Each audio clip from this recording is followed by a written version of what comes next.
home, you'll always come away a winner, even if the guys in the purple or the maroon don't.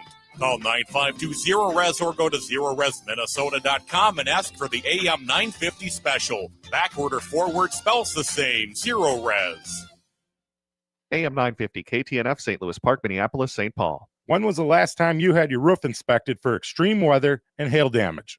This is Chad, owner of AM 950, to talk about the exterior construction company I trust, Snap Construction. If you've noticed new roofing projects in your neighborhood, your home was likely hit by hail last summer and experienced damage. Snap Construction is helping homeowners like you, and they're the roofing specialists I trust. They are the most well-reviewed contractor in the Twin Cities and have a ton of positive customer reviews from homeowners just like you.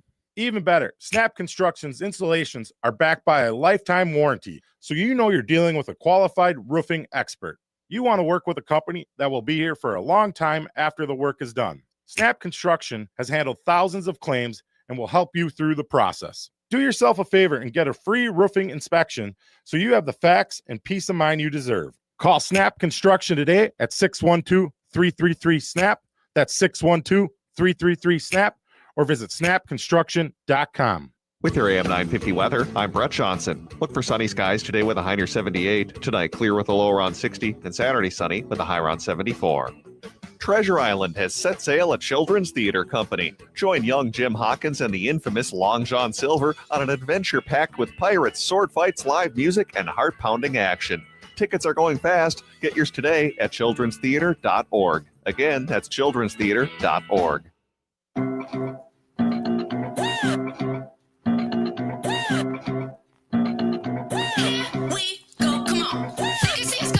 Broadcasting in the evenings on WCPT 820 Chicago's Progressive Talk, in the nighttime hours in Seattle, 1150 AM KKNW, and of course in Minneapolis, St. Paul on AM 950, the Progressive Voice of Minnesota. It is the Matt McNeil Show here on your Friday. Good to be with you once again today. 952-946-6205, 952-946-6205 is the phone number. I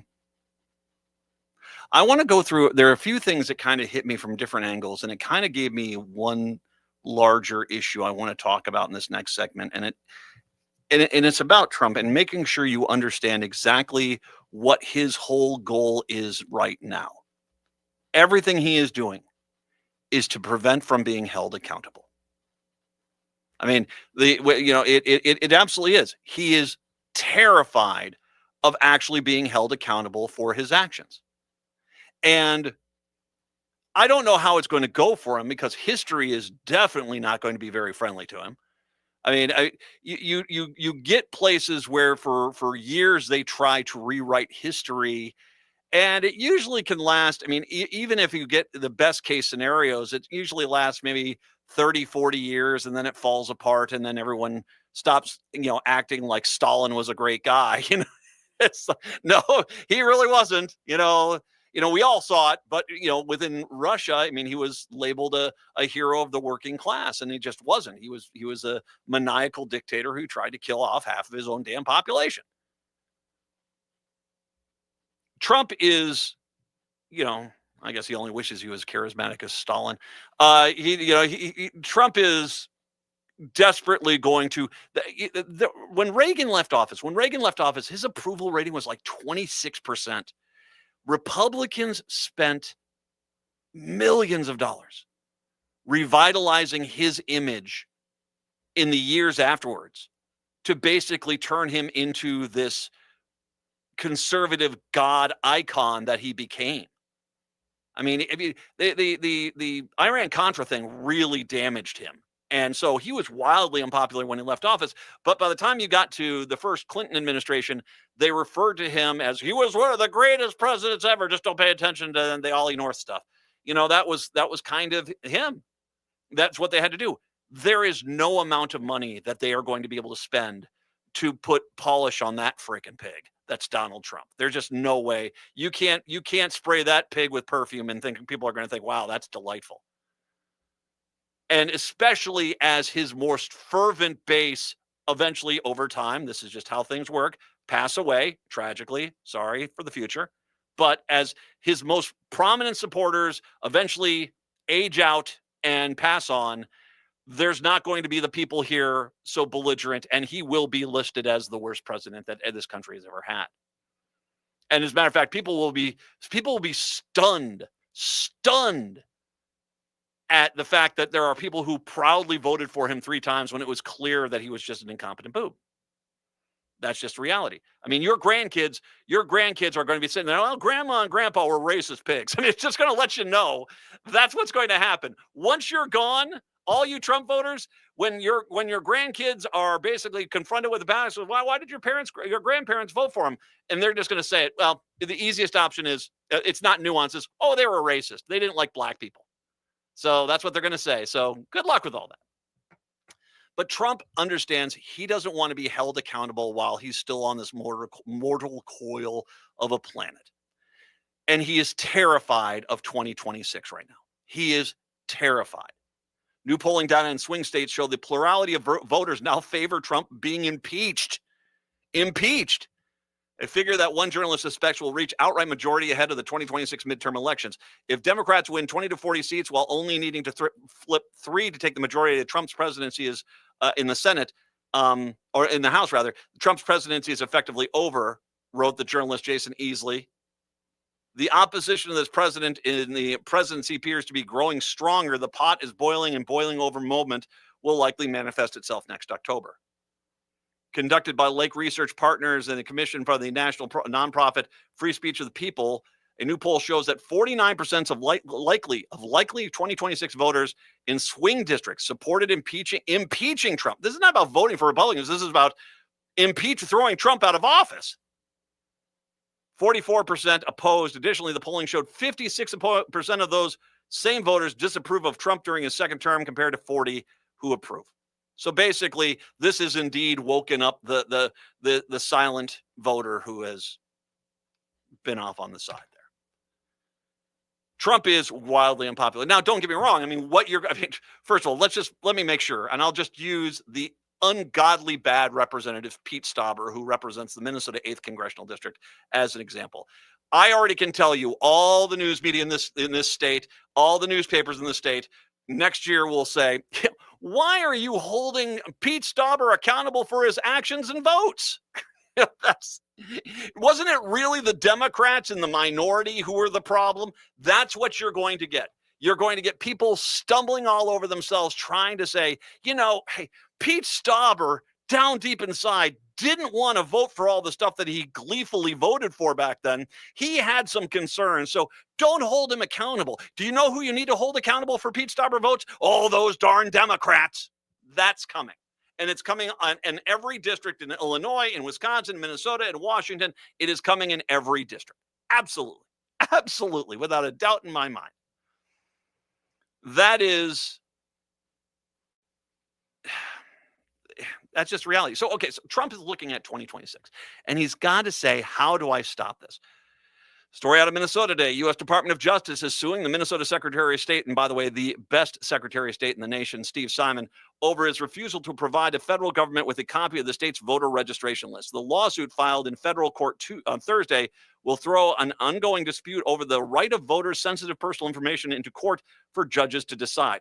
The DOJ says it wants the data to allow U.S. Attorney General to effectively assess Minnesota's compliance with federal election law. The DOJ wants data including voters' full names, dates of birth, addresses, driver's license numbers, and the last 4 digits of their social security numbers. Simon contends there's no basis in law for the DOJ to demand access to such information. A reminder, as even Jeff Stein will say, elections are run by the state, not by the federal government. So the national DOJ trying to get this information is wildly out of reach. Clean voter rolls are the foundation of free and fair elections, U.S. Attorney General Pam Bondi, the worst attorney general in the history of this country, said. Every state has a responsibility to ensure that voter registration records are accurate, accessible, and secure. States that don't fulfill that obligation will see the Department of Justice in court. No, we do this, you horrible hag. No, we do. You disgusting jackass, we do. You just basically want these rolls for nefarious purposes. The DOJ and Simon's office has been sparring over the voter data since July, when Simon's office declined the DOJ's request. It said it could not identify any legal basis for such a demand. The DOJ also didn't initially explain how the data would be used, stored, or secured. This is not normal, Simon said in an interview. This is a sweeping request for very personal, very private data on millions of Minnesota voters. We will make it very clear that for many weeks, with the Department of Justice, our legal position that they are not entitled to this information under the state or federal law. I believe Michigan, Maine, is it Washington as well, is also fighting. Yeah, there's 6 overall. I think they're suing. They're suing. They're basically saying, they've said, no, we're not going to give you our voter rolls. We shouldn't have to give you our voter rolls. We take care of our elections. So why do the DOJ want this? 2 reasons. One, okay, so let's just think about Trump's plan. I can't lose control of the House or the Senate in 2026. So they're using Pam Bondi to basically find a way to purge a substantial amount of the Democratic voters from the voter rolls prior to the election of 2026. Trust me, that's what they're trying to do. They're trying to find ways. I mean, part of it is something as simple as finding what is the 10 most common names of black men in said state, of Hispanic men in said state, of Native American men in said state. What are the most common names that you see? Oh, by the way, these people have all been convicted. There's one person who's been convicted of voter fraud, so all these people can't vote unless they prove they are not the person who committed voter fraud. That's what they have done in other states. So they're trying to find ways, and that's just a basic way they can do it. They're trying to find ways to throw out 10 to 20% of the voting base, at least here in Minnesota. You would need to do that to basically ensure that Republicans could basically hold on, because they're not, I mean, right now, I mean, in this, I mean, just our state, you see this in Illinois, the Republican brand is tarnished. Sure, you're going to have to purge a lot of people from the voting rolls. That's step one. Now, if they can't do that enough after the election, they want these voter rolls to potentially challenge any election outcomes. Step two, to basically do the same thing, only on the backside in the courtroom, to have, just like in 2020, in 2021, judges basically laughing them out of court saying, you losing is not evidence of fraud. And that's kind of that's the whole point of it. So that's why they want it. Those 2 things. They want these voter rolls to either purge voters before the election so the Republicans can win. But even if, and like I said, I pointed out that one story that 49% of the population wants Trump impeached, not just favors Republicans in the next election, want Trump thrown out of office. So if the numbers, even if they purge the rolls, and so many moderate Republicans have had it with Trump, especially when you look at what's going on in farming districts, and with in regards to the soybean farmers,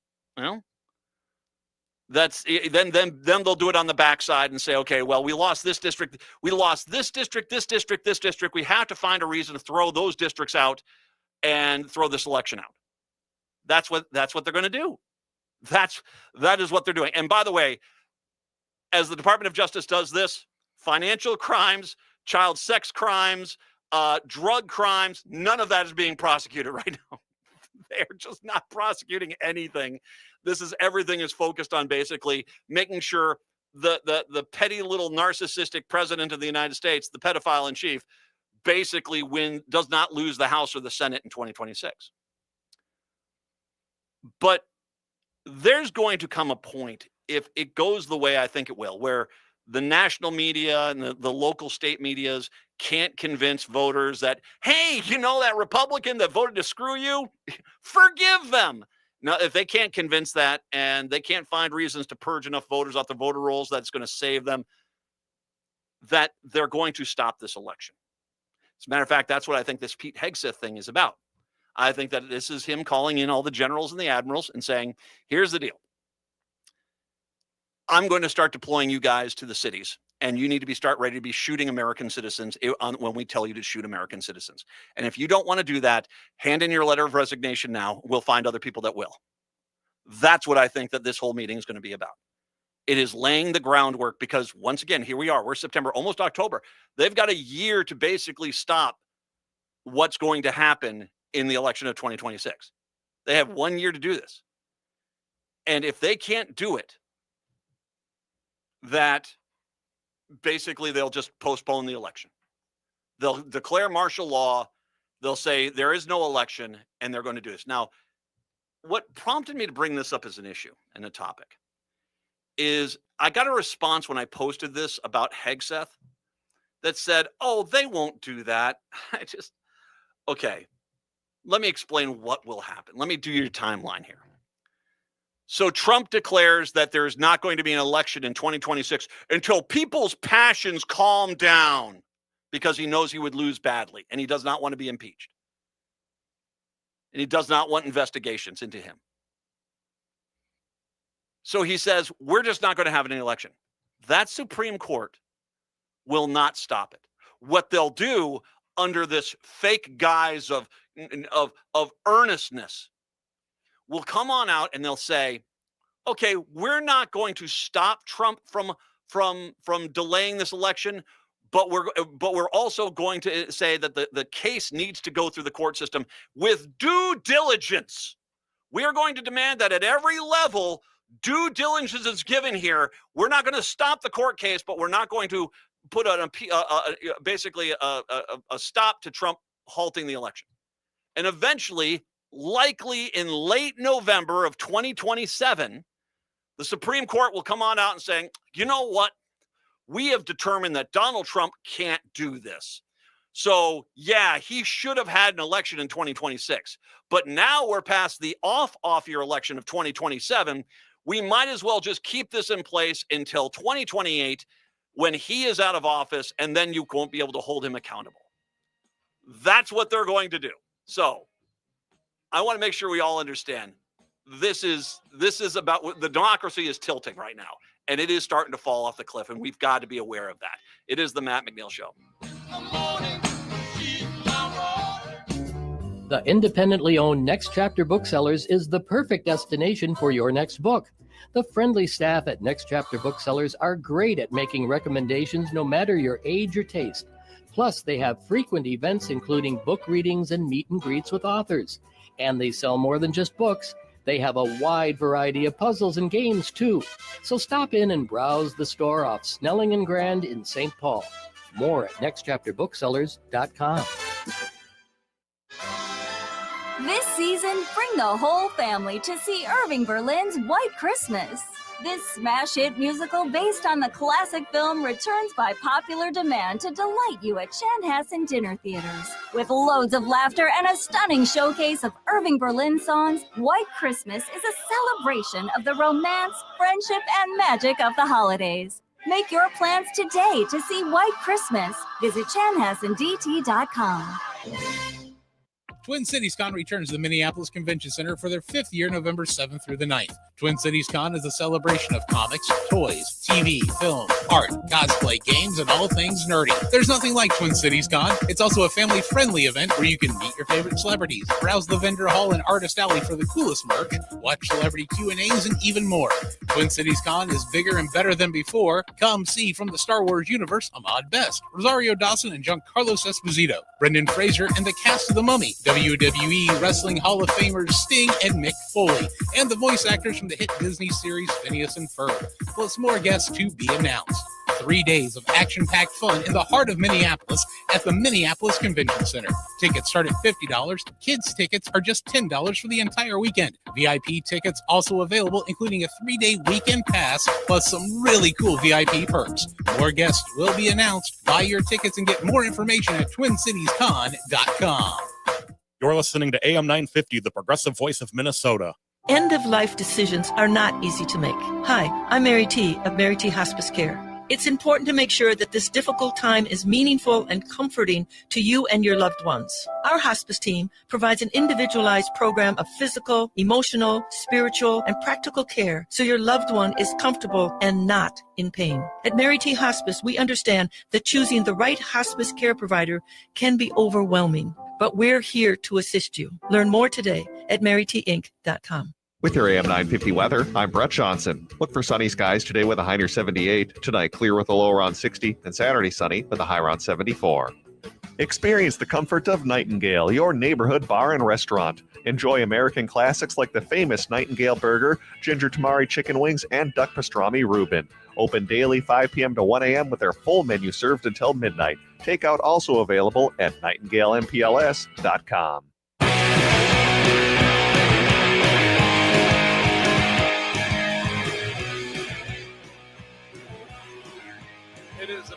show.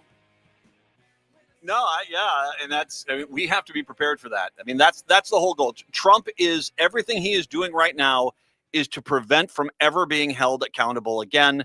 And I'll even go further. Okay, so say that the Supreme Court says, okay, hey, and that's exactly what that Supreme Court will do. Well, we're not going to stop Trump from halting the election, but we're going to let the court case play out in the courts. And then after the off-year election in 2027, they'll say, well, he couldn't have done that. So the 2028 election's on. We're just going to keep things as they are, giving Trump an out. And here's where it gets interesting, because reminder, in 2029, after that election, the House and the Senate are sworn in on January 2nd. If it's a weekday, they're sworn in on January 2nd. The president doesn't leave office until the 20th. My guess is going to be, if it becomes clear that they're going to impeach Trump before he leaves office, that he will resign, hand the reins to Vance, and then he will run out of this country and never return. And that's when every one of you stupid dolts that voted for him realize, wait a second, he stole billions of dollars from the U.S. government. I didn't vote for that. Yeah. All right. Good luck with all that. Good luck with all that. I'm going to leave you with an amazing story. I'm going to leave you this hour with an amazing story. And it comes from the world of baseball. Now, of course, earlier this year, we were enthralled with Phillies Karen, the elderly woman in the outfield that there was a scrum for the foul, a home run ball. This guy picked it up, gave it to his kid, and this elderly Phillies woman screamed at him, swore at him, demanded that they give her the ball, and then acted like she was Gollum with the ring, man. I mean, it was disturbing. And as a matter of fact, this was all caught on camera, and it was the former Twins player that plays for the Phillies now. I got traded out there. He basically gave them, the family found the boy and gave him a gift pack of signed bat and all these things to make good for what this horrible human being did. I don't think have they identified that woman? I think they have. Well, we have this tendency when we get to these monumental baseballs where it's a home run that's going to break a record, that there is a massive scrum in the outfield to where people are swinging punches and hitting each other and grabbing each other's crotches. I mean, that when you got to the home run balls of like Sammy Sosa and Mark McGwire and Barry Bonds, all of them, by the way, cheated. I mean, they were taking steroids. They're all cheaters. But when you got to those balls, I mean, you'd see these people in the stands, and it'd be 14. It would be a pile 14 people deep, like it's the history of the world with Mel Brooks. Seriously, it was disturbing. Cal Raleigh. Brett, do you know who Cal Raleigh is? Yeah, very good catcher for Seattle, who's quite the home run hitter. He is a home runner. He had his 60th home run. He put the Mariners all-star catcher into one of the most exclusive clubs in baseball. It also made for an incredible moment. Did you see this? Or do you know what I'm about to talk about, Jesse, yes or no? Oh, yeah, I know what you're talking. Okay. Yep. Mm-hmm. This was at T-Mobile Park. During Wednesday's night, 9-2 victory over the Colorado Rockies, giving Seattle its first American League West title in 24 years, the fan who caught Raleigh's 60th home run ball turned and gave the ball to a kid. He just gave the 60th home run ball, a ball that's probably going to be worth $1 million, saw a kid and said, "Here you go, kid." To which quickly, apparently, the security dove down on the dad and the kid and got them out of there to verify it was the ball. And I think he traded the baseball for like a bunch of side baseballs and a few bats and all that stuff. The Mariners saw this. He gave the ball to the right field seats. The security team got the child and father away from the ball, got it authenticated. The Mariners said the boy traded the ball for a bat signed by Raleigh and an invitation to watch batting practice on the field. Nice. Mariners senior management of communications, Adam Gresh, made a plea on social media Thursday for anyone who knows this incredible fan to send him a direct message, and it eventually worked. Gresh tweeted later that the fan, identified only by Glenn, met with Raleigh before Seattle's series finale against the Rockies. According to Gresh, Raleigh gave Glenn and his family a signed bat and 2 baseballs, which he gave to the kids. He signed the bat, by the way, and said, "Thanks for being one of the good guys and nice catch." He made that bat almost as worth as much as that baseball. He did. I mean, that bat now is going to be another $1 million piece of sports memorabilia, which is such a cool thing for the Mariners and Raleigh to do. It is just an amazingly cool thing that they did this. And yeah, like I said, it's like, sure, the guy gave the ball away, but this bat is going to be worth, I'm going to guess it's about $1 million at the end of the day on this. The father of the boy, meanwhile, said earlier, the gesture was a completely gracious, sincere, random act of kindness. Dude, no, that there is a act of kindness, and there is somebody who, angels in the outfield, I guess. And I know for the Mariners fans, that's not the best reference, but that is someone who is truly just an amazing human being. That in that moment, even though he probably could have sold that to the highest bidder at that moment was that kid. I told him the lesson. No matter what happens, this is the kind of moment they should pay forward later in life. Galan Rulos told the G and Ursula show, "It was beautiful and also heartwarming." Rulos said his 12-year-old son, Marcus, never brought up trying to get money for the ball. The Mariners offered the signed bat and took down the family's contact information, and they left it at that. My son whispered to me and said, "Dad, because it's Cal, I want him to have the ball." The kid's a decent kid, too. That is, I mean, there's nothing more pathetic than watching a bunch of middle-aged men fight. It's mine, and then acting like you did something in your life outside of just have a ball that you put in your pants to prevent somebody from getting it and acting like that was something noble. We have the future MVP, hopefully, and Marcus touched history. It's kind of precious. He'll live with that forever. He's the Raleigh, by the way, one of 7 players in Major League history to reach 60 home runs in a season, enjoying Babe Ruth, Roger Maris, McGuire, Sosa, and Bonds, cheaters, and Aaron Judge, borderline. But still, that is a great story. Well done. Glenn, well done. Seattle, have a good one. Chicago, have a good one. We'll talk to you guys on Monday. Minneapolis, St. Paul, Hour 2 up next. Cafe Latte offers made-from-scratch soups, salads, sandwiches, and mouth-watering desserts. So come check out their pizza and wine bar, or get a treat from the bakery made fresh daily. Plus, you can still do online ordering and takeout, along with gift cards. Just go to cafelatte.com and choose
beautiful, so you can enjoy your weekends with the people who matter most. Visit buzzcutmowingmn.com. That's buzzcutmowingmn.com.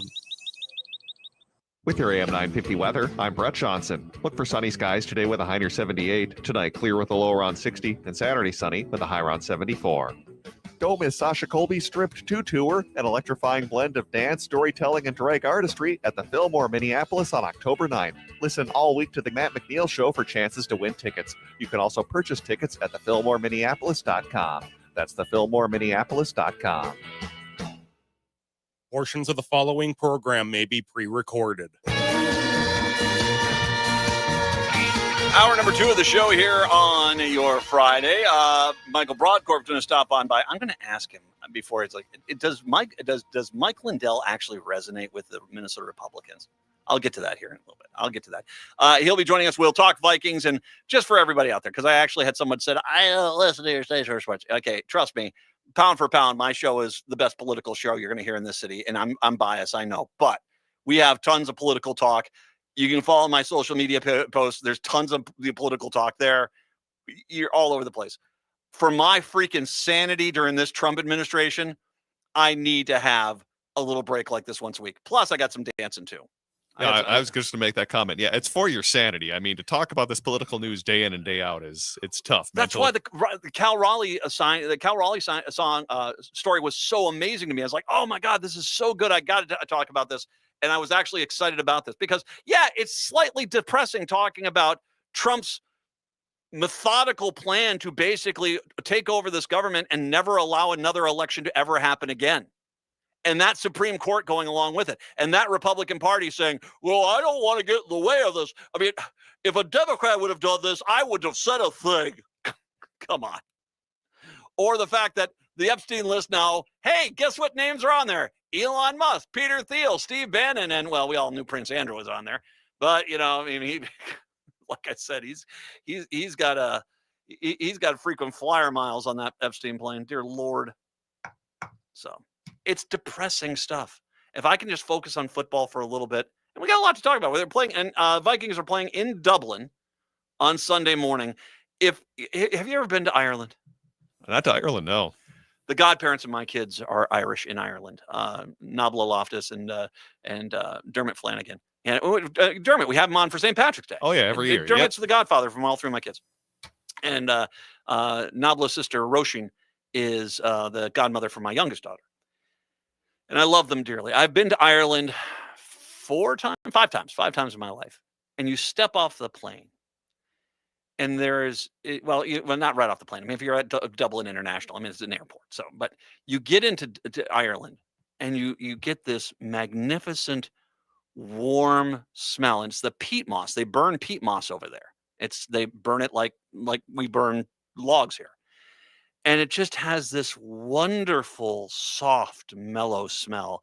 And it is so addictive. And of course, I've never seen a greener place in my entire life than Ireland. Ireland, the green in Ireland described you can't describe it. I mean, it's the prettiest thing you've ever seen. To sit on the patio decks of Galway and have a absolutely perfect pint of Guinness and see have some delicious seafood. The Irish seafood is amazing. And to see these wonderful, beautiful, gorgeous people. The Irish are gorgeous people. Just unbelievably beautiful people. They're lucky. I wish I was able to go to this game. Dublin is an amazing town too. There's such great history there that is just going way back to all the way into the Irish Revolution. There's a lot going on there. And if you ever get the chance, go to Trinity College, go see the Book of Kells. It's amazing. That is one of those moments where you're just stunned that the people did that and they actually preserved it. It's amazing. So I really want to encourage you to go do that. Vikings play there. What time is the kickoff locally? 8:30 a.m. 8:30 Breakfast football. Breakfast football. Oh God. All right. So yeah, Vikings play then, and then we should mention the Lynx play tonight. They are in Phoenix after just absolutely falling apart. I didn't watch that game, but what happened at the end? I saw a 20-point lead in the box score. I'm thinking, I don't need to check this out. Give the Phoenix Mercury a lot of credit. They basically ramped up their defense, their defense, and it was like the Lynx, every error they have made the entire season, they made basically in one quarter of basketball. It was atrocious. I mean, bouncing balls off their feet, stepping out of bounds, missed passes. It was horrible. It was horrible. So, yeah. I hope they bounce back. I mean, I hope they do bounce back. Twins are in Philadelphia. There is a chance the Twins could get to 70 wins. If they win one more game this season, they will get to 70. And considering how atrociously the management and the ownership of that team treated that team, if they get to 70 wins, I think that's an accomplishment. And then I'm going to the Gopher game tomorrow. I am going Gophers Rutgers, which means a lot of good seats available, I'm guessing. Well, I'm going. It's my wife's business and bought a bucket ticket, so we're going to go. I'm going to guess it's. This is one of those games I'm already predicting. It's like the Gophers should go in there and just trounce them, coming off a bye week, and we're going to lose to freaking Rutgers. Well, I hope not. I mean, they lost to Cal, who like the next week after they play the Gophers gave up like 60 points or something crazy like that. Not great. Yeah. Well, I mean, it's PJ does have a tendency of not taking things. It was interesting when he took that one game seriously and ran up the score on him. And that's what you need to do. And yeah. And I understand you're playing that Cal game was a West Coast game and you played it at night, but yeah, I could talk sports. I could. I'll save the rest of that for later. I do want to get back to the Mike Pillow thing. Mike Lindell is moving closer to a run for Minnesota governor. Now, pardon me a quick second.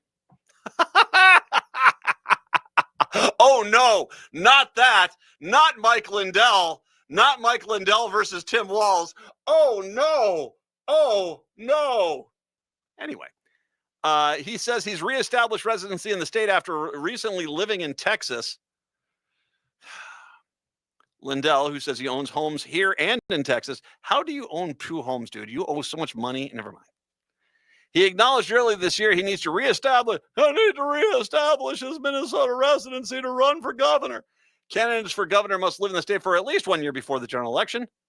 In an interview this week, Lindell said he has also pulled hypothetical matchups against him and Governor Walz, who is seeking a third term, and other Republicans running for governor. We're about 99% there, Lindell said in a possible gubernatorial campaign.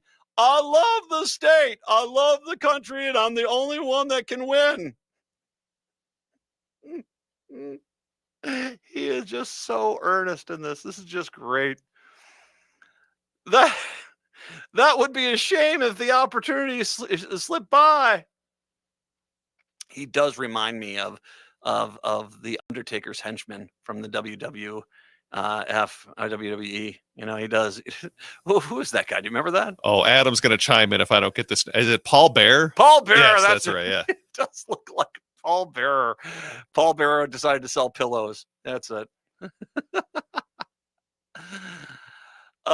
Lindell, this is in the most generous moment you'll hear in any news story this week.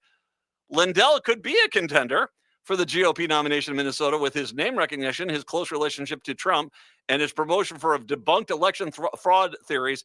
Activists who decide the Republican Party of Minnesota's endorsement often choose candidates who take hardline stances on issues such as abortion and election denialism, even if it hurts them in the general election. Lindell has said he will run a platform of secure elections and common sense. If he seeks the governorship. What not to do if you get swarmed by the FBI at a drive-thru at Hardee's in Mankato. Oh, those biscuits, man. They are delicious. He previously criticized Walz for his response to the 2020 riots in Minneapolis and said, hey, what would you send in the Pillow Brigade?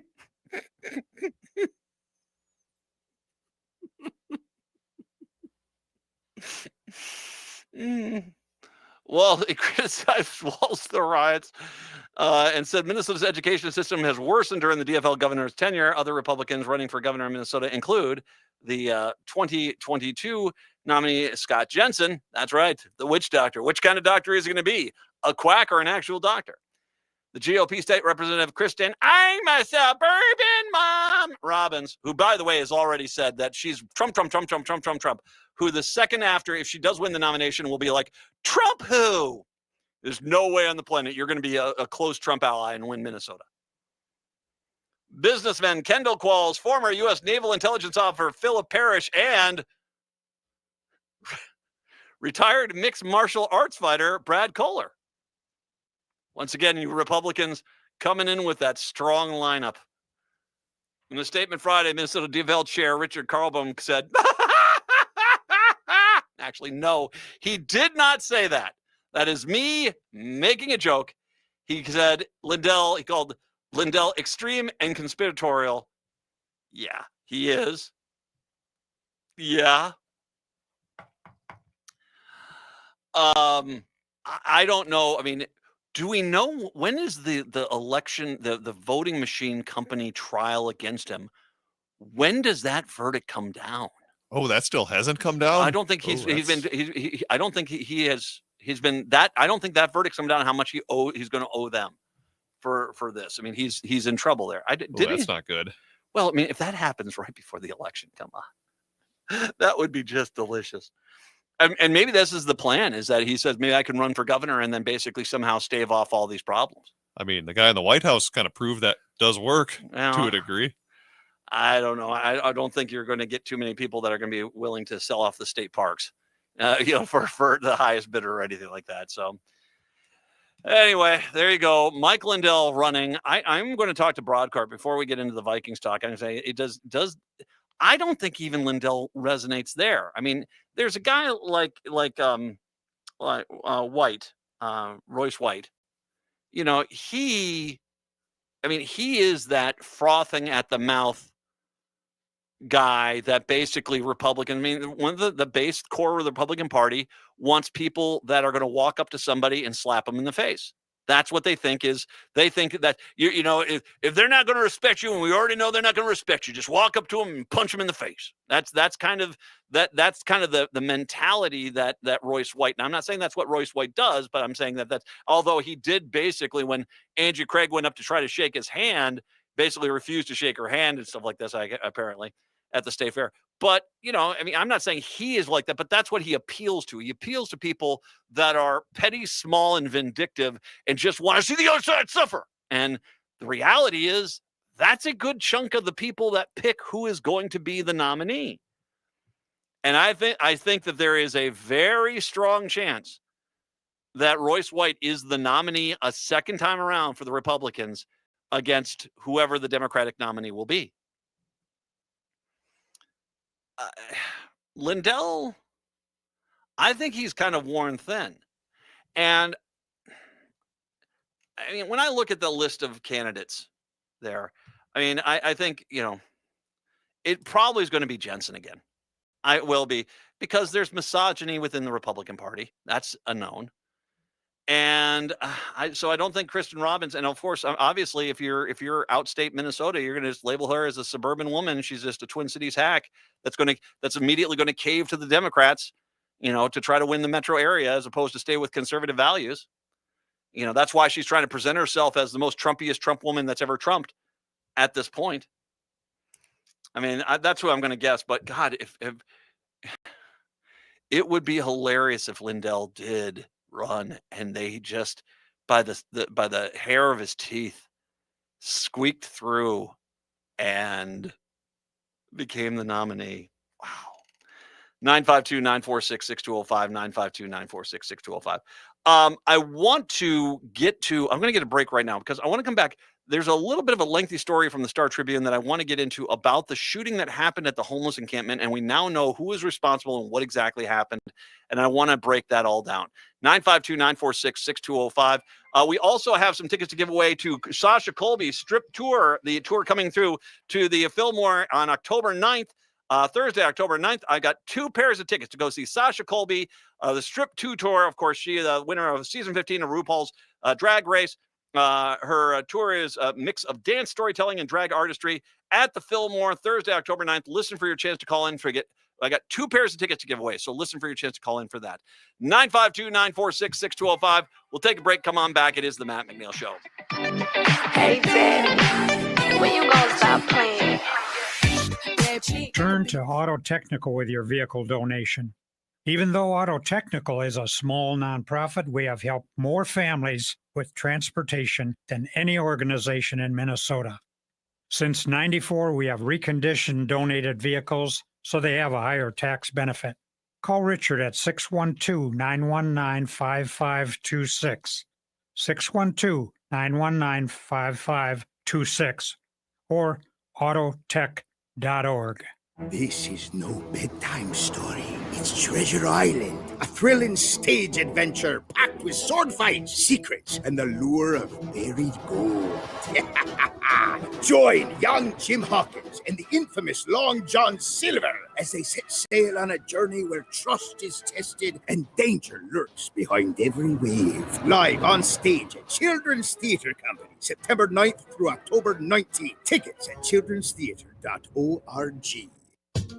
The Park Tavern in St. Louis Park is the perfect place for fun. Their bowling lanes are a blast. Their full menu is amazing. Burgers, tacos, wings, sliders, pizza, dinners, and more. Or try their weekend breakfast menu. Enjoy all the games on their numerous TVs while enjoying their drink menu and happy hour specials. And the patio is open to enjoy the warmer months. And even when it's not too warm, they've got heaters and curtains. On Louisiana Avenue, north of Highway 7 in St. Louis Park, your next get-together with friends or family will be great at the Park Tavern. Your time is precious. Why are you still mowing your own lawn? I'm Alex Knorr, a young, hard-working entrepreneur serving the Southwest Metro with affordable lawn care. At Buzzcut Mowing, I offer weekly mowing, leaf cleanups, aeration, dethatching, tree trimming, and mulch installation. I work hard so you can relax and enjoy time with family and friends. Call today and I'll handle the rest. Visit buzzcutmowingmn.com. That's buzzcutmowingmn.com.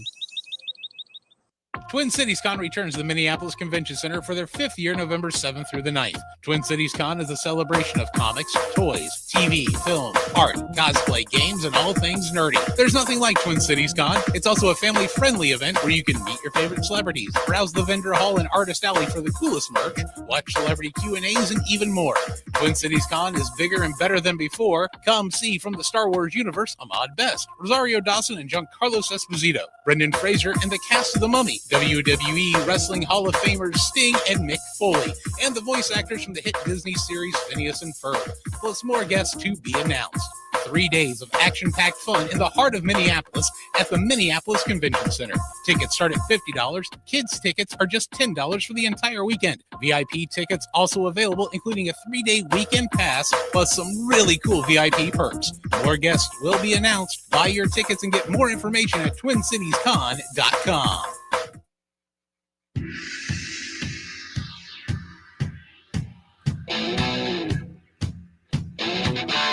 It is the Matt McNeil Show. By the way, quickly here on Lindell, he has paid $2.3 million. He was ordered to pay $2.3 million to Dominion. I believe the Smartmatic one has not come through. He's already, though, got over $50,000 in sanctions against him in that case. So, yeah, that's the Smartmatic one is going to be. I don't think that final tally has come out yet. We'll have to see if it comes. Hey, maybe he'll win. Sorry. I think it would give more credibility to that if I actually kept a straight face. Maybe the Twins will win the World Series Will next they year. win this year? Hey, this year, why not? There's still a dream. There's still a dream. Okay, so let me go through this because this is the shooting that happened at the homeless encampment. They do understand this, and it does sound like there might have been at least. Maybe not directly, but there might have been. I think we might understand why those two shootings took place. One off Lake Street by 35W, and then the one over that was to the east of there. Investigators in Hennepin County allege that a shootout at a Minneapolis homeless encampment shelter early this month stemmed from a dispute over who got to sell drugs inside the makeshift urban campsite. Hours after another mass shooting hindered efforts to deal in another spot. Trivian Leonard of Rickton Park, Illinois, is charged with first-degree riot and illegal possession of a firearm in connection with the shooting near Lake Street and 28th Avenue that killed 30-year-old Jacinda Oakgrove and injured 6 more. Leonard, who has multiple felony convictions in Illinois, where he is currently on parole, had been released from Hennepin County Jail about 4 hours before the shooting. 2 days prior, he was arrested for drunk driving at 92 miles an hour through Minneapolis. Okay, stop. How is a guy who is on parole for multiple felony convictions driving drunk at 92 miles an hour in our city, released, period. How? How are you not returning him to Chicago? That is a legit question, because someone's dead because somebody said, well, we can't hold him. He's on parole, and I'm pretty sure that his parole says he can't drive 92 miles an hour through the city of Minneapolis drunk as a skunk. So how in the world is it that you let him go? That is a big freaking problem. And I have said for ever since my own damn back was broken by a drunk driver that we do not treat these cases seriously enough. We do not. He's on parole. You catch him driving drunk at 92 miles an hour. How in the hell is he put back on the streets? It was the second mass shooting. He 4 hours after he was let go, he shot and killed somebody. 4 hours. It's the second mass shooting within 12 hours a day in Minneapolis. The burst of violence led the city to close the encampment, which had been housed in the private parking lot of the ubiquitous Minneapolis property owned by Hamoudi Sabri. One of the victims told investigators he had gone to the encampment to buy drugs and was going from tent to tent looking for a dealer. When he arrived, he heard a man and a woman arguing who was allowed to sell drugs in the area. A new group of drug dealers had arrived into the area shortly before and had allegedly pulled out weapons as the argument escalated underneath a canopy structure in the encampment. Gunfire erupted shortly afterwards. Witnesses said the men had arrived in a white SUV, and police canvassed the area, found surveillance video that captured the entire scene.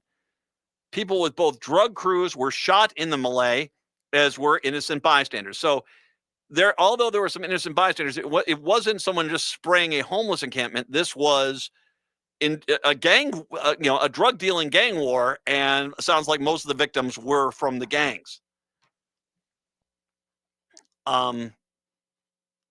One victim who spoke with police was shot in the neck and armpit. Another witness who was shot was friends with Oak Grove, who died after being shot in the head. The witness said Oak Grove had nothing to do with the dispute. Oak Grove was an innocent bystander. Surveillance footage showed one man running from the scene with a gun in his hand, hopping a fence and getting into a Hyundai. Investigators later identified the man as Leonard. Surveillance video footage of Leonard's release from jail 4 hours earlier showed he was wearing the same exact clothes as the man seen running from the shooting. When he was arrested, Leonard had 2 baggies of suspected fentanyl and meth, $1,000 in cash, and a fake Illinois identification card. After initially denying any involvement, he told police he was with a group of 5 men who come to Minneapolis recently from Illinois to sell drugs. Leonard told investigators that this drug crew had been selling near the Midtown Greenway, but that Minneapolis had recently closed that area, so they were looking for somewhere to move their operation. The first mass shooting that day took place near the Midtown Greenway and injured 5 people. Mayor Fry ordered the city to quickly fence off the area, which had been serving as an open-air drug market for some time. The Illinois men wanted to deal in the encampment, but knew another group was already selling in the area. He said the shooting was started by the other group, but once a shot went off, everyone else started shooting. And after he fled the scene, he told police he sold his gun to someone on Lake Street for $200. That should be a massive freaking crime as well. When shown a photo of Oak Grove, Leonard didn't disagree that the shootout led to her death, but he was evasive, showed zero remorse for her death. Leonard recently moved to Minneapolis since June 25 has been arrested for first-degree drug possession, driving without a license, and DWI. Okay. He is on parole in Illinois. He remains on parole in Illinois, where he has felony convictions for robbery, drug possession, property damage, cruelty to animals, and being a felon in possession of a firearm. How is a guy on parole ever let out? I mean, shouldn't you be sending him down in a vehicle back to Chicago, back to Illinois, and saying, here's this guy, he violated his parole, have fun. He now is being held in lieu of $1 million bail and due in court on Friday. Oh, now we're taking it seriously. Now we've got the Stern wagon finger ready to go. The investigation in the shooting is ongoing. It sounds like the first shooting that happened at Lake Street and 35W was a drug-related one as well. They fenced out that area. These guys, 3 hours later, with their buddy just fresh from prison, head over to the other homeless encampment, get into an immediate drug territory war with the local drug dealers, and chaos ensues. We end up with someone dead, other people shot. How in the world? Okay. How in the world is this guy driving drunk at 92 miles an hour on parole in Illinois, and you let him out of jail? And 4 hours after that, he's part of a shootout where someone dies. How is that even possible?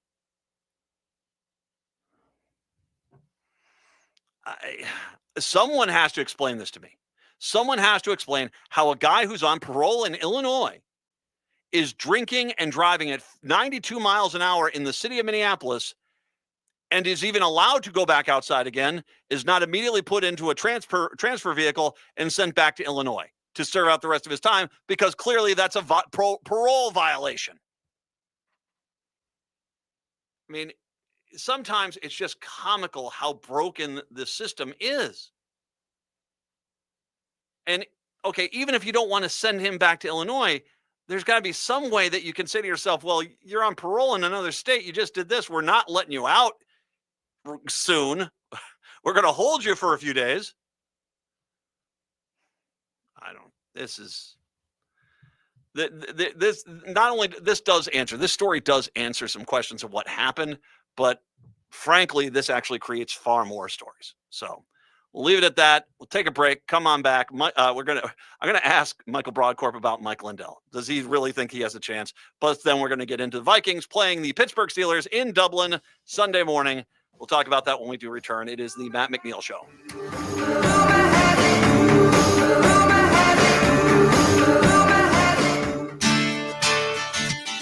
Greg Bakken here. Like you, I love good, fresh, delicious food. So I want to tell you about this treasure in Roseville called Maverick's Real Roast Beef.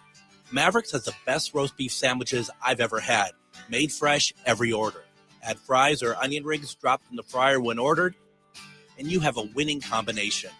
Maverick's Real Roast Beef has a lot more than roast beef, so check out their website, mavericksbeef.com, or check out their restaurant on Lexington in Roseville.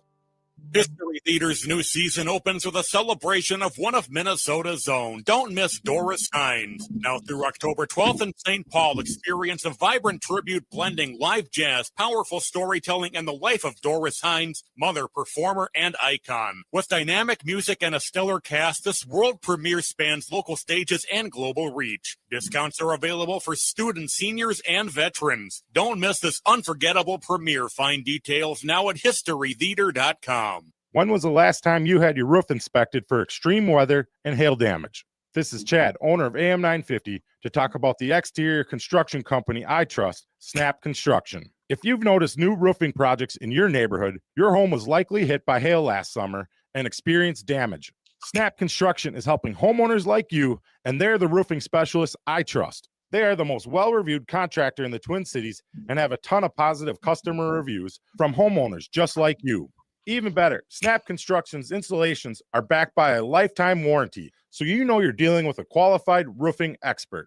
You want to work with a company that will be here for a long time after the work is done. Snap Construction has handled thousands of claims and will help you through the process. Do yourself a favor and get a free roofing inspection so you have the facts and peace of mind you deserve. Call Snap Construction today at 612-333-SNAP. That's 612-333-SNAP. Or visit snapconstruction.com.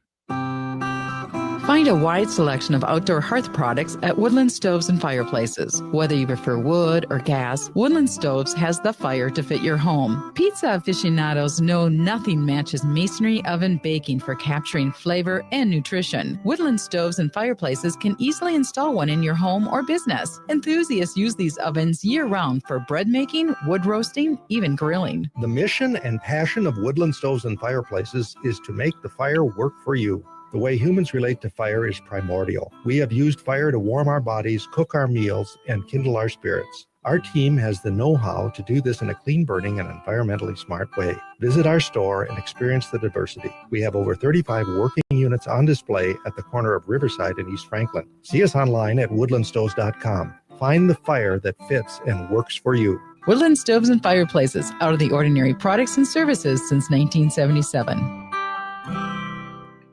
With your AM 950 weather, I'm Brett Johnson. Look for sunny skies today with a high near 78. Tonight, clear with a low around 60. And Saturday, sunny with a high around 74. Treasure Island has set sail at Children's Theater Company. Join young Jim Hawkins and the infamous Long John Silver on an adventure packed with pirates, sword fights, live music, and heart-pounding action. Tickets are going fast. Get yours today at childrenstheater.org. Again, that's childrenstheater.org. AM 950, the progressive voice of Minnesota.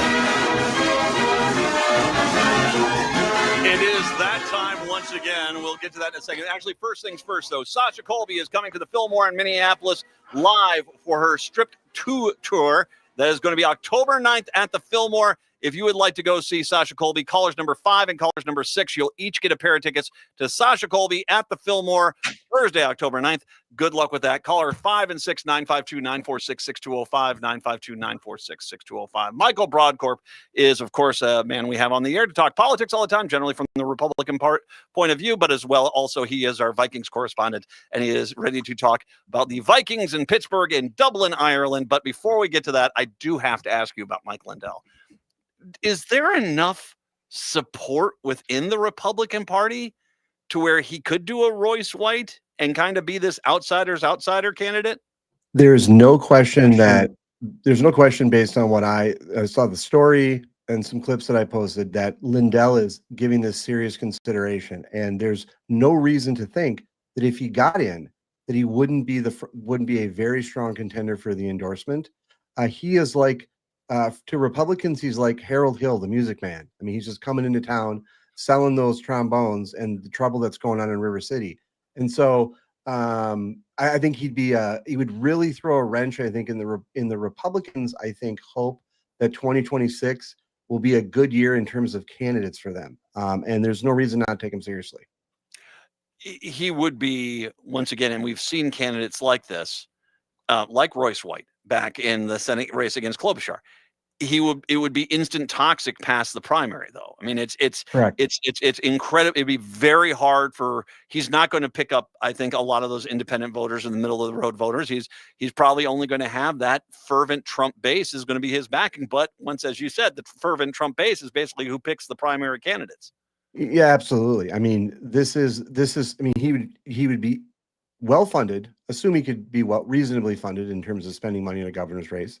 I know he's had some financial issues, but in terms of appealing to the base, I can't think of a better candidate that would want to appeal in that type of base. And I think the concern that I think Republicans, I think, Matt, that there is a substantive effort, more than I think I've seen in recent election cycles, where Republicans have said to themselves, we want to win statewide, we want to put up quality candidates and at least get our candidates to a point where they can make a credible case to the voters that they could maybe knock off a Democrat or two. Mike Lindell throws a wrench in that system. Royce White is running for the U.S. Senate again. If he's the Republican candidate for the U.S. Senate, all of those types of things throw a wrench in kind of the Republican game plan to try to present credible, reasonable candidates in 2026. We can save more politics. We'll have you back to talk politics here before too, especially as we get closer to in this election year cycle, which is coming up here in November. But let's get to football. I heard an analysis. Okay, we saw what happened with the Bengals. We just rolled those. We steamrolled them. This defense looked fantastic. Carson Wentz steps in, goes on out there, leads the team, easily done. And here is the evaluation of the Vikings I heard, and I believe it was on the NFL Network, and I thought that this was so spot on. What KOC's real accomplishment is he has created an F1 car, a Formula One car. It is a machine that all you need to do is insert a driver that knows the basics of how to do it, and he can have success. And that is why Carson Wentz steps on in. He goes in right away. And a perfect example of that is the Oliver touchdown, the one he had to the tight end, where that's a good quarterback that's been there a while, knows, okay, I got two people on Jefferson. I've got everyone else is covered. Someone's open, scans the field. It's my tight end. There he is. Boom, right to Oliver. He gets into the end zone. That is such an amazing way to describe it, because that is what KOC has done. He's created a Formula One car that you need to have a driver that knows how they're doing it. And if you got that, you're going to have success. I love that analogy. I think it's great. I think that's exactly what's going on here. The only my initial follow-up then is, what's the deal with JJ? Is he needing does he have a provisional license right now, or what's the story there? Well, he's that guy that comes out of pit row and he keeps stalling it as he goes. Yes. Because he's not used to, looking, scanning, looking this. I mean, he's not one thing I'll say about JJ McCarthy is he doesn't do the cardinal sin of a lot of bad first-time quarterbacks where I'm looking at the guy I'm going to throw to. I'm looking at the guy I'm going to throw to. Yep. I'm looking at the guy, and he never turns off them. He does scan the field, but, with Sam Darnold last year and Carson Wentz this year, you see a guy that knows how to, I've got four options out there. One, nope, yep, and he hits it.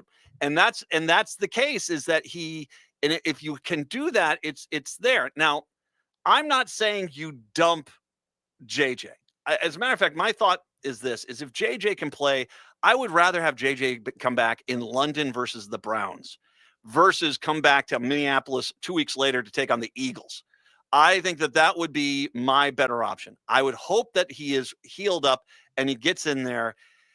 And I think you do try to give him some time. But if you put him back in there and he can't function, if he can even go against the Browns, and he can't function against the Browns, he's still that anemic quarterback we saw with the Falcons, then I think that you've got 2 weeks then to say to yourself, okay, he's just not ready. Maybe if he plays behind Carson Wentz for another year and we get him into some of these games at times, he'll pick it up, but we have to go with Wentz at that point. And that's kind of the way I see it.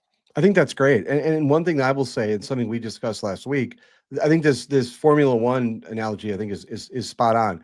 The one thing that I will also say, as we discussed last week, was I think there's no better environment in the NFL to make a determination if JJ McCarthy is an NFL caliber quarterback. And I think the Vikings, I know what the expectations were coming in amongst fans, that it was going to be JJ McCarthy. It was going to be a Super Bowl. He would throw 4 touchdowns every game and everything would be easy peasy. It's just not the reality of life and of the NFL. But I think all of us collectively should say, I would rather see JJ McCarthy get trained, get the experience, get the reps, get the throws in a Vikings organization than us jettisoning him too soon and him picking up the ball and being dominant with some other team in the NFL. I think this is the best environment for JJ McCarthy. If there is talent for JJ McCarthy to lead an NFL team on the football field, I'm glad it's with the Vikings, and I hope we find out. You're spot on as well about the idea of there are too many teams like Jacksonville and Carolina where you throw a rookie quarterback in there and they're getting creamed. Chicago, they're just getting beat up. They're getting thrown to the ground. They can't find their rhythm, and a year later they're basically jettisoned aside, and generally broken because they just don't know how to do it because they've been running for their life the entire time. And I think that as much as we want to make point of the fact that of 7 quarters that he played, only he played 7 quarters that were bad, 1 quarter good. When he did click in that 1 quarter, he looked good. And if you can manage to pull that out and get him that confidence in there, he's got the car. Yes, he's a rookie driving the Formula One, but he can drive it. And that's what you need. And like I said, I think it's going to help him to watch Carson Wentz, to go out there. I'm not saying Carson Wentz is going to take over, because my feeling is unless Carson Wentz really is, he comes on out here, Pittsburgh gets 4 or 5 touchdowns, and if he has to play in Cleveland, he gets 4 or 5 touchdowns, then I think it becomes harder to pull him off the field at that point. But, if he's just out there doing what he did in that last game, which was 2 touchdowns and, just manage the team, have JJ watch that and say, watch what he does. Watch how he checks his receivers, how he checks his options. Look how he hands the ball off. Look how he does, when he decides to run, if he's going to run. I think that's going to be helpful for him. And once again, I don't think you should replace him. I think that you do have to realize that unless he starts showing that ability to drive the car, he needs to, you might have to make that call. You're absolutely right. And the one thing I will say that I've fallen into more this season than any other season that I followed the Vikings is support and admiration for the coaching staff. Yes. I was always growing up, Bud Grant was, larger than life. But as if I was a teenage kid right now, putting up posters in my bedroom, I'd probably have a KOC poster up because I got to tell you something. He is really the leadership of this team. And I continually look to him during the games more than sometimes I've ever looked at the sidelines before to the coaches, just to see the experience there. And if there is this a significance in a coach, it is so important that we draft good players, that we have good players in the field. But I'm so somewhat starstruck and just kind of enamored with the leadership that we see on the sidelines from KOC. And I have faith more than him than probably anyone I've ever had inside the Vikings organization. He is. I mean, he's probably. He's showing me some things. He needs to get it to that next level. But yeah, he's definitely showing me some things. The defense. We should mention this. Boy, did they click. They now. Granted, it is the Bengals. They were with a backup quarterback. Let's be fair about that. But at the same time, they absolutely manhandled. That game was out of reach for Cincinnati at the end of the first half. Oh, absolutely was. And as someone like me who was in fantasy football and had the Vikings defense, I looked like a genius. I looked like a genius. And so, Vikings defense was phenomenal. Everything clicked for this team, for the Vikings against the Bengals. Everything clicked. If you go back and listen to what we were talking about, we wanted everything that went bad. Everything had to improve after the Falcons game, and everything was working. The defense, Wentz. The other thing I want to point out about Wentz was the enthusiasm and the energy. I wasn't at the game. I was at home, wasn't feeling well, but I was watching it.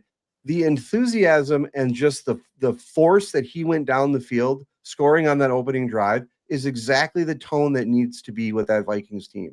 And it was great that Wentz was able to deliver that, because being in US Bank Stadium a week earlier and seeing the way kind of McCarthy kind of went down, it was a night and day difference. Even though I wasn't there, I could just see the enthusiasm and the passion that was clearly on display when Wentz was leading that first drive downfield. Well, and you think about Wentz, I mean, he's clearly looking at this as an opportunity. It Absolutely. gets him a chance. He's looking at this. It might not be with the Vikings. It might go somewhere else. But look at Sam Darnold. Last night's game. Oh, unbelievable. He played fantastic against Arizona last night. And, and Darnold was kind of a laughingstock till he got to the Vikings. And all of a sudden he's now a starting QB, and he's probably going to be there in Seattle for a few years. I think Wentz is looking at this as no longer being the journeyman, and that if he can pull something off here, he might actually have, a more steady gig somewhere down the road. I was going to ask you, after watching last night's game, do you think, one of the things I wanted to ask you during the segment, do you think the Vikings made a mistake in letting Sam Darnold go? Because, boy, I was impressed by him last night. As I was most of last season. You and I talked about this before. The problem with Darnold was, the argument you're going to have is that, you are going to come back to this team and likely for at least a good portion of the season be the backup to JJ. Yep. And I don't think that Sam Darnold would have taken that. And I think that it was a case where, good point. I think that, and Sam Darnold went out. I mean, if the Vikings had gone to the Super Bowl with Sam Darnold, even if they would have lost, I don't think you have any option. You got to bring him back. And then that team is there. But we didn't. We lost in the first round. So I think it's JJ's team. I hope him the best out there. He was great for us for the year. All my best in Seattle, and good there. And he does seem to be gelling there. It kind of goes back to that fantastic observation that this team is a Formula One car, and that you can bring in an experienced quarterback who knows the basics of what they're doing, and they can excel and they can rejuvenate their career here. Let's actually get to the Dublin game, though. Aaron Rodgers is already complaining. He said, "Why did we have to come here on Friday when we were here earlier?" Yeah, exactly. Aaron Rodgers and the Pittsburgh Steelers, they're the home team as the Vikings play them in Dublin. They're expecting well over 40% of the crowd to be Vikings fans, though. Are you a fan of these overseas games that start at 8:30 in the morning? I'm not. I'm not. I'm a fan of Vikings wins. And no, I'm a little concerned about this schedule. For the next 2 weeks, this is the start of 2 overseas games for the Vikings. Vikings are the first team to ever do this. I have 2 games overseas in a row, so we'll see. I think that the Viking. I was following some of the schedule, the travel schedule. It seems that the Vikings, and I think most NFL teams do, contrary to what Aaron Rodgers is saying, that they have a good travel schedule to kind of keep them in the bubble on the same routine, on the same schedule. My hope is that it's just an away game for the Vikings, but that it's a good crowd for the Vikings. There seems to be a lot of interest. First NFL game in Ireland, and it's great. It seems to me, just in what I'm following, and it may be the algorithms, but it seems to be that there's a lot more Vikings fans over there than necessarily Steelers fans. And we'll see if that plays itself out. Who is the owner of the Steelers? Because he's a big Irish guy. The guy that owns the Steelers over there. I can't remember how. Not Rooney. It's not the Rooney family. Is it the Rooney family? Yeah, I thought so. I think that's how they got into. That's Yep. why they're doing the Irish game there, the Ireland game. I think it's going to be interesting. It looks like we're pretty much the same healthy team we were last week. It's we are pretty familiar with Aaron Rodgers, and we kind of gave him fits last year when he was with the Jets on that overseas game. Wasn't that the overseas game last year? We did that with him, and Yeah, I think he was out though, wasn't he? Was he out, or did he play? I can't remember. Oh God, I can't remember. Anyway, we're familiar with Aaron Rodgers. We didn't want Aaron Rodgers. I know Aaron Rodgers wants to prove that we were wrong. Do you think he has any ability with that team as they have it, which doesn't exactly have the best receivers or the running game that the Pittsburgh Steelers have had in the past, and their defense seemed to be somewhat susceptible? How do you think this is going to go? I think it's going to be an away game for the Vikings. Hopefully, good crowd though. Vikings should win. Vikings should win this game. They're both. I think both teams are coming in 2-1 entering week 4. So neither team is undefeated. Similar matchups. If let me just say this: if the Steelers win, the last thing I'm going to accept the narrative is that Aaron Rodgers got us back for not picking him. My goodness, I'm so glad that we didn't pick him up. And that I say that under the condition, even if the Steelers win the Super Bowl this year with Aaron Rodgers, I'm still going to be glad we didn't pick him up. The back of his jersey should just read "locker room poison." Man, I cannot begin to tell you how unimpressed I am or interested in anything that begins with, well, Aaron Rodgers said this. I just literally couldn't care less. I'm going to presume the team is going to stay overseas. They're not going to fly back and then fly back over there, are they? No, I think they stay across the pond and then just zip over to London for the next game. Well, both Dublin and London are fun towns, so hopefully the guys don't get into too much. Take them out into the country someplace. Let them just kind of explore with the horses. Let me just say this. I think the Vikings organization is great. Obviously, the one thing I want to point out, as I said at the beginning of the season, Matt, when we first started talking, is the number of national games. Obviously, the NFL is investing in the Vikings brand. That's great. Yes. I just hope they're not stretching the Vikings a little bit not stretching them a bit thin here. And having 2 overseas games like this, maybe, I don't know, maybe I'm making more out of it, or we're making more out of it than it needs to be, as if it's a couple of away games, because teams do play a couple games on the road and they're not at home. But we'll see. I just worry about the jet lag and the air current and the outlets that aren't the same in America and things like that. Well, you get the Seattle Miami games. I mean, it's actually a little bit further there, but it's not much. I mean, that's a pretty big haul. If you're Seattle, you got to go play down in Miami, or Miami got to go play in Seattle. It's a little bit further to Dublin and it's a little bit further to London, but it's not much. I mean, I don't think it's that bad. I mean, the thing which they do is they fly in on Friday and then they basically have a full day of working out, and then they go to sleep and they try to break the jet lag that way. Well, hopefully that does work. They've had success with that with the other teams. Yeah, and I'm enthusiastic for the game. It's kind of nice. I'm just going to say this, that it just makes me a little bit nervous that the Vikings have to be the first one. Okay. I'll give you, I'll as my regaled guest. I will give you the opportunity if you want to pick this game first. Vikings, Pittsburgh, 8:30 a.m. on Sunday morning in Dublin, Ireland. I'm not messing with the streak. Okay. I defer to you. I think the Vikings do win this. I think Carson Wentz just is, like I said, it's a Formula One car, and you got a driver in there that knows what he's doing. And he might not be the best driver, but he knows how to drive the car. I think that, I don't think it's going to be as much of a blowout as we did with the Cincinnati Bengals, but I do think I do not think that the Pittsburgh Steelers are going to stop the Vikings a lot of times. And if the defense starts playing like they're going to do, which I hope so, because I want to see Aaron Rodgers running after our defenders, that will be hilarious. I'm going to go 30-17 Vikings. I like that. And I will say this. I always listen to KOC's post-game victory speeches. That guy was ready to run through a brick wall. And I have to believe that enthusiasm is contagious. I think the Vikings are going to come out exactly like we needed them to be aggressive, be angry, be rough, get ready to dominate. And I think the Vikings win this on Sunday. Michael Broadcorp, thank you very much, my friend. And we will find out if we are right on Sunday. I will be texting you as always, my friend. Thank you. Have a great weekend.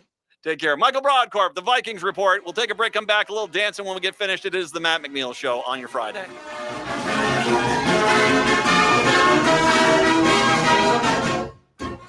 Hey, it's Tom. There's a war being waged on clean energy. A bill in Congress could eliminate the 30% federal tax credit for solar by the end of 2025. And once it's gone, it may never come back. Fossil fuel giants and their MAGA friends in Washington want to kill green energy. But you can fight back. Going solar with All Energy Solar isn't just smart, it's a form of resistance. You choose where your money goes, not to utility companies, not to fossil fuel billionaires, but toward clean, renewable power for your home. A system from All Energy Solar works in Minnesota year-round because it runs on sunlight, not heat. So even in the dead of winter, you're generating electricity. And All Energy Solar helps you save with every rebate and incentive available. This is the moment to act. Waiting means risking with this tax credit and giving the upper hand to MAGA Republicans. So get your free consultation today at allenergysolar.com and take back your power. Twin Cities Con returns to the Minneapolis Convention Center for their 5th year, November 7th through the 9th. Twin Cities Con is a celebration of comics, toys, TV, film, art, cosplay, games, and all things nerdy. There's nothing like Twin Cities Con. It's also a family-friendly event where you can meet your favorite celebrities, browse the vendor hall and artist alley for the coolest merch, watch celebrity Q&As, and even more. Twin Cities Con is bigger and better than before. Come see from the Star Wars universe Ahmad Best, Rosario Dawson and Giancarlo Esposito, Brendan Fraser, and the cast of The Mummy, WWE Wrestling Hall of Famers Sting and Mick Foley, and the voice actors from the hit Disney series Phineas and Ferb, plus more guests to be announced. 3 days of action-packed fun in the heart of Minneapolis at the Minneapolis Convention Center. Tickets start at $50. Kids tickets are just $10 for the entire weekend. VIP tickets also available, including a 3-day weekend pass, plus some really cool VIP perks. More guests will be announced. Buy your tickets and get more information at TwinCitiesCon.com. With your AM 950 weather, I'm Brett Johnson. Look for sunny skies today with a high near 78. Tonight, clear with a low around 60. And Saturday, sunny with a high around 74. Experience the comfort of Nightingale, your neighborhood bar and restaurant. Enjoy American classics like the famous Nightingale Burger, Ginger Tamari Chicken Wings, and Duck Pastrami Reuben. Open daily 5 p.m. to 1 a.m. with their full menu served until midnight. Takeout also available at nightingalempls.com. Oh, that's going to do it for us. Thank you to Michael Broadcorp. Have a fantastic weekend. I'll see you at the Gopher and Go Gophers. Taking us out today, it's Pseudo Echo. I'm all right. Have a fantastic weekend. We will be back here on a Monday. Until then, see ya.